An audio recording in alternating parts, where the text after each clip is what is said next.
आज भी काफी सारे सवाल आपके आए हैं हमारे पास। सबसे पहले क्वांट की ही बात कर लेते हैं। क्वांट को लेके काफी सवाल थे कि अपडेट कब तक, उसके बारे में मैं वीडियो बनाऊंगा अपडेटेड। तो देखो, लास्ट अपडेट हमें मिली थी कि उसने अदानी इंटरप्राइजेस के क्यूआईपी में इन्वेस्ट किया था लगभग 1700-1800 करोड़ रुपए।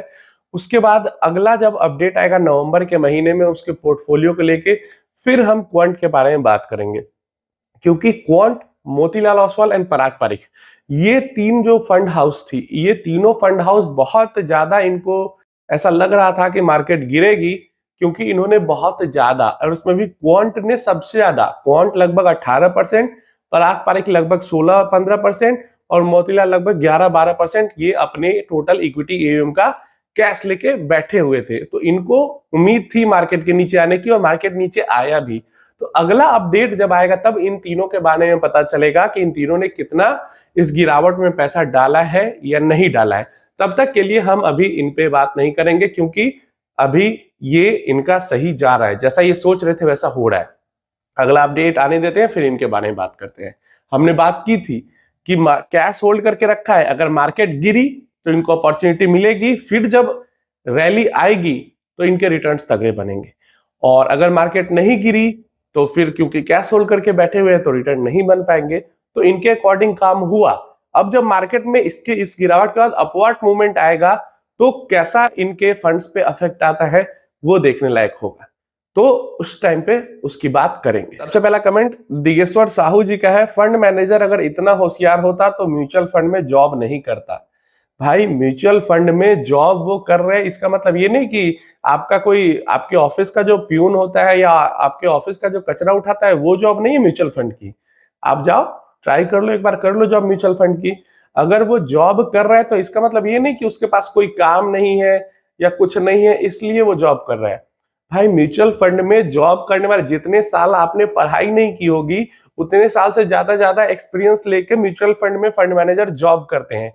और डिग्रीज की तो उनकी बात छोड़ दो, और आपके जैसे इंसान को तो म्यूचुअल फंड ऑफिस वाले अपने आसपास भी ना भटकने दे। जहां तक रही जॉब की बात या बिजनेस की बात, तो सब लोग आपके जैसा नहीं चाहते कि घर पे निकम्मा बैठा जाए।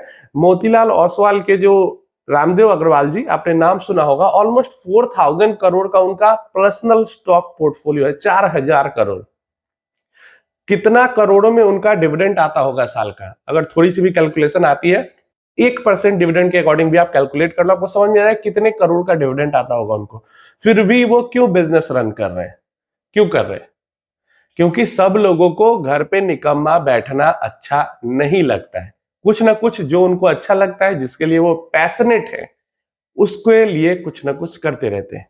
या तो भलाई के लिए लोग कुछ करते हैं या फिर अपने पैशन को प्रोफेशन बनाते हैं या कुछ भी करते रहते हैं। सबको निकम्मा बैठना अच्छा नहीं लगता, इसीलिए फंड मैनेजर होशियार होने के बावजूद भी जॉब करते हैं। हो सकता है पिछला वाला जवाब थोड़ा रूड लगा हो आप लोगों को, लेकिन जब आप किसी पर्सन का, किसी के प्रोफेशन का मजाक उड़ाओगे तो आपको भी तैयार रहना चाहिए कि खुद का भी थोड़ा रूडनेस बर्दाश्त करें जब दूसरों का आप मजाक बना रहे हो तो।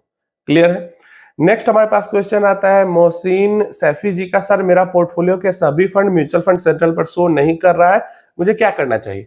देखिए, जितना भी म्यूचुअल फंड का होल्डिंग आपके डीमेट फॉर्म में होगी वो आपका एमएफ सेंट्रल पे शो नहीं करेगी।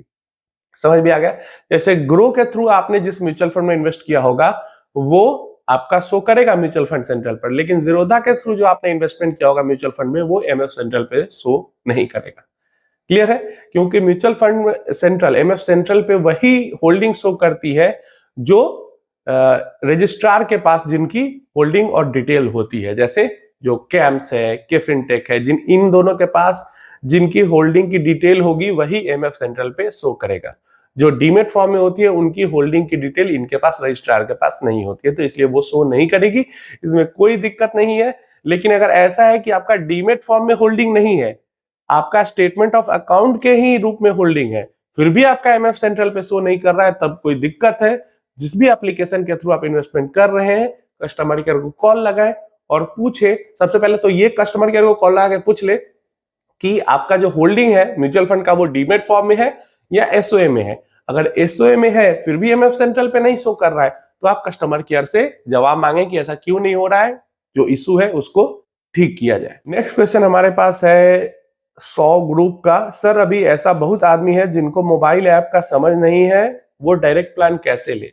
मतलब जो लोग मोबाइल के थ्रू, ऐप के थ्रू, इंटरनेट के थ्रू नहीं इन्वेस्टमेंट करना चाहते, तो अगर वो डायरेक्ट प्लान में इन्वेस्ट करना चाहे तो कैसे कर सकते हैं? देखिए, कुछ एएमसीज के मैं नाम बताता हूं, जैसे आईसीआईसीआई, एचडीएफसी, एसबीआई, निप्पॉन।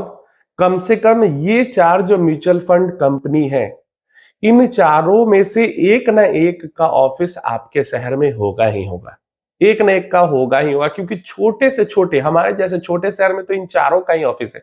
इसके अलावा कोटक, एक्सिस, इन सब का भी ऑफिस है। तो छोटे के छोटे शहर में भी किसी ना किसी एक एएमसी का आपको मिल जाएगा, 2 का भी मिल जाएगा, 3 का भी मिल जाएगा। तो म्यूचुअल फंड कंपनी के ऑफिस में जाके वहां पे जब आप कहेंगे कि मुझे इस स्कीम के डायरेक्ट प्लान में इन्वेस्ट करना है, तो वो आपको डायरेक्ट प्लान में इन्वेस्ट करवा देंगे। बस अपनी होल्डिंग पीरियड के अकॉर्डिंग कैटेगरी सेलेक्ट कर लेना कि स्मॉल कैप में करना है, मिड कैप में करना है, लार्ज कैप में करना है, फ्लेक्सी कैप में करना है, किस में करना है, और आप म्यूचुअल फंड कंपनी के ऑफिस जाएं और आप कहें कि हमें यहाँ यहाँ इन्वेस्ट करना है, तो वो आपका डायरेक्ट प्लान में करवा देंगे। अब हमें कैसे पता चले? तो आप अपना शहर का नाम या फिर आप लिखो Nippon mutual fund company office nearby me, simple, HDFC AMC office nearby me. बस ऐसे किसी भी एएमसी का नाम लिख के नियर बाई मी गूगल पे सर्च करोगे, आपको लोकेशन मिल जाएगा। शांतनु जी का सवाल है यहाँ पे, आसू भाई, बंधन निफ्टी अल्फा 50 इंडेक्स में क्या डाउनसाइड एवरेज अभी ठीक रहेगा लॉन्ग टर्म के लिए? बिल्कुल ठीक रहेगा, क्यों नहीं ठीक रहेगा? देखो, जो मोमेंटम फंड है, 4 जो मेनली एनएससी के जो स्ट्रेटजी इंडाइसेस हैं, अल्फा, मोमेंटम, वैल्यू और क्वालिटी।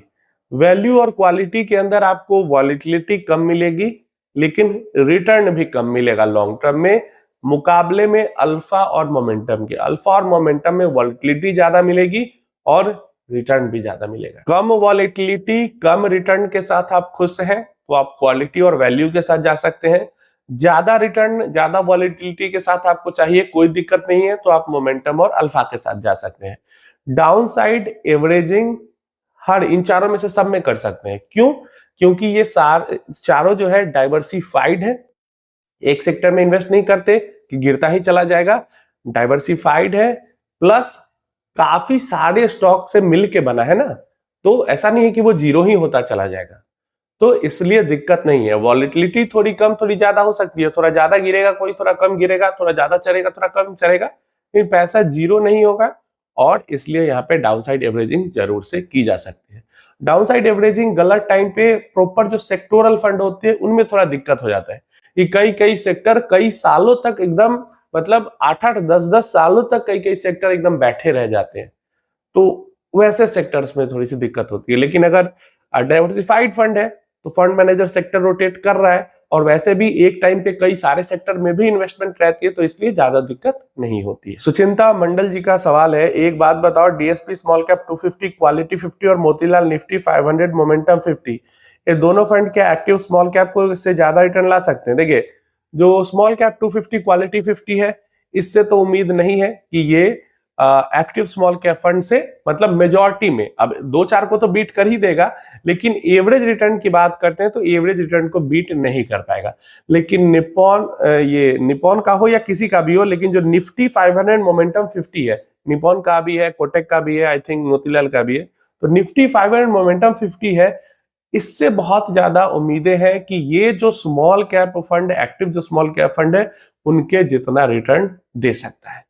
एवरेज रिटर्न जो स्मॉल कैप के आएंगे उतना रिटर्न ये लाके दे सकता है लॉन्ग टर्म में। ऐसा नहीं है कि 2 साल 3 साल 4 साल में, नहीं, अगर 8-10 साल तक 5-7 स्मॉल कैप का एवरेज रिटर्न देखे और इस फंड का एवरेज रिटर्न देखे, तो जरूर इसके अंदर कैपेसिटी है कि वहां पे बीट ना कर पाए तो कम से कम उतना रिटर्न दे पाए, जैसा कि इसका पास्ट का जो बैक टेस्ट डेटा है वो हमें दिखाता है। सायन जी का कहना है, इजराइल ने फिर से ईरान पे अटैक कर दिया, मंडे को फिर से मार्केट नीचे जाएगा लगता है।